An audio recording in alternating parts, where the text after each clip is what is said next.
Okay, Fabrice, what we're looking at now? Right, we're looking at chilies. Right. Chilies are easy to save seed from, but you've got to remember one thing, and that is chilies can cross with each other. Okay. Now, chilies will cross within a species, but are not cross species. So here we've got a whole mix of different chilies. Yep. We've got 4 or 5 different We've got varieties. we've got lots of varieties. Yeah. Here we've got 2 different species. So this is the Scotch bonnet habanero group. Okay. So they'll make wrinkled fruit, and you can start seeing the fruit coming there, like little wrinkled fruit. Oh, yeah. And then this is just a regular chili, and it makes more like a chili. It's a nice purple colour, but it's just basically a regular chili. Okay. So these won't cross with each other, but this will cross with that. Right. So if you're growing them together, what you need to do, if you want to be absolutely certain you get good seed, is you need to isolate. Okay. You basically need to keep the insects off.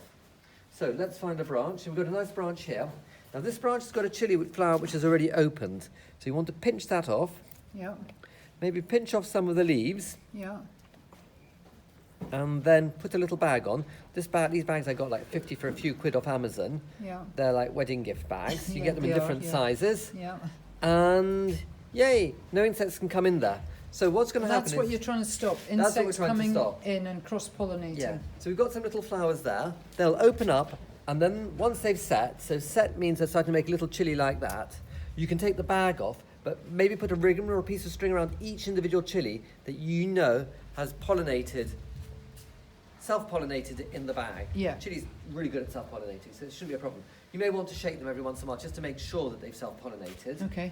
What else can I say? Then you've got to make sure that when you harvest the chili, it is ripe.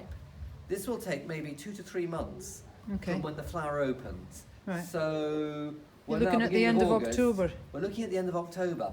And so if you've got it in a pot like this, that may not happen outside. You may want to bring it indoors to finish ripening it off. Okay. We're doing this quite late. We could have done this a month ago, and then we wouldn't have had this problem. Okay.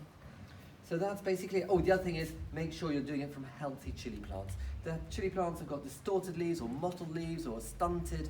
Probably not a good plant to grow, to save seed from. Okay. They could have viruses. Some viruses are transmitted on seed, are seed transmitted. So, yeah, Brilliant. Okay, that's That's it. chilies. that's chilies. Thank you.